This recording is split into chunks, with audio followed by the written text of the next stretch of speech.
আসসালামু আলাইকুম সুপ্রিয় খামারি ভাইরা, আজকে আপনাদের সাথে শেয়ার করব বাণিজ্যিক লেয়ার মুরগির সম্পূর্ণ ভ্যাকসিন শিডিউল।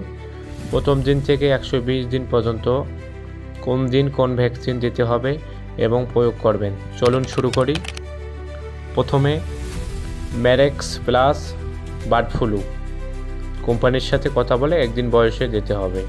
পঞ্চম দিনে এনডি প্লাস আইবিডি।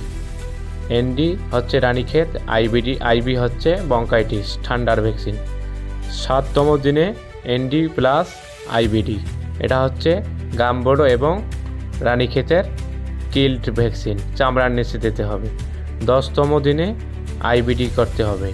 তো আইডিবিডি হচ্ছে গাম্বড়ো ভ্যাকসিন, এটা চোখের মধ্যে দিতে হবে। 13তম দিনে ঠোঁট শাখা দিতে হবে। 17তম দিনে আইবিডি বুস্টার ডোজ পানিতে দিতে হবে। 25তম দিন ND plus IB booster dose পানিতে দিতে হবে।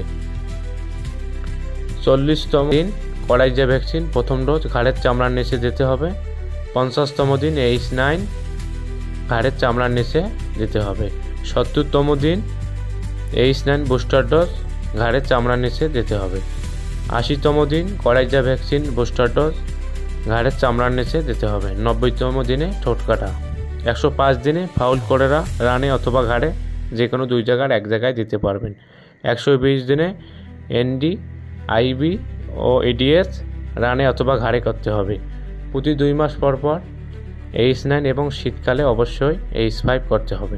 এটাই ছিল পূর্ণ 120 দিনের ভ্যাকসিন শিডিউল। নিয়ম অনুযায়ী ভ্যাকসিন দিলে রোগের ঝুঁকি এবং মুরগি বৃদ্ধি ভালো হয়। এমন আরও ভিডিও পোলট্রি টিপস পেতে আমাদের পেজটি ফলো করে রাখবেন। ধন্যবাদ।